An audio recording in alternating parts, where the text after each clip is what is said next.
my 10 tips for better business development. Number 1, get warm introductions.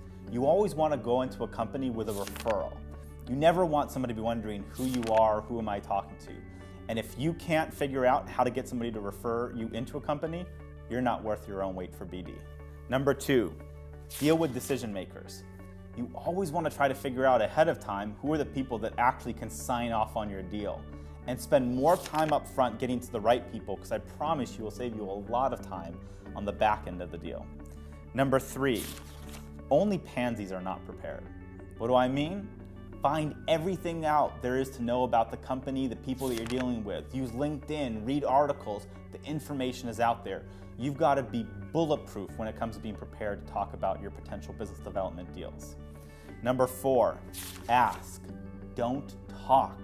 The single biggest mistake that we make in business development is we tell everybody about how great we are, our products and services, and we don't ask them, what are you looking for? What do you need? What are the problems you're trying to solve?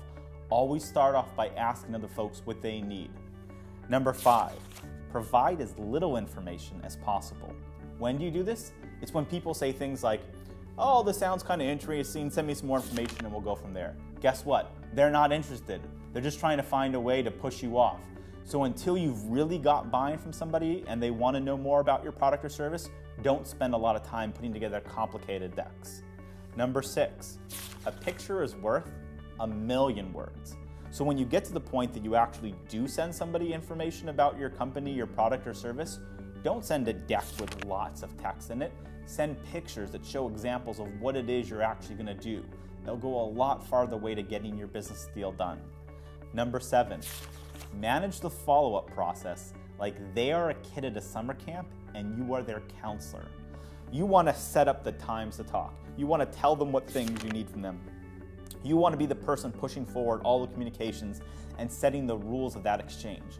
Why? Because they've got 1,000,000 priorities, and you've got to manage that process like you are going to take control of everything. That's what you need to do to get it done. Number 8, persistence and pressure, please. There are so many competing priorities that we all have during the course of the day that if you're not constantly persistent about getting a business deal done, it won't happen.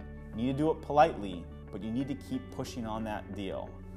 Number 9, keep the excitement up until the deal closes. A lot of us are great when we're coming up with ideas for deals and we're excited, this sounds great, we're going to do this, we're going to do that. Well, guess what? Then it goes back and forth over emails, it goes to lawyers, you get into the details and the minutia. That's where it needs your most energy, not at the beginning of the process, because those are where a lot of the deals stall after you put in all the time up front to try to open up those doors. And number 10, the most important, is the sale begins after the deal is done, not before. Yeah, we did a lot of great work, we signed our name on the dotted line, but now comes the real challenge of exchanging value, helping our partners company, making revenue. That's where the business development sales process starts, not where it ends. And if you remember those 10 tips, I promise you're always going to be better at BD than all the other folks.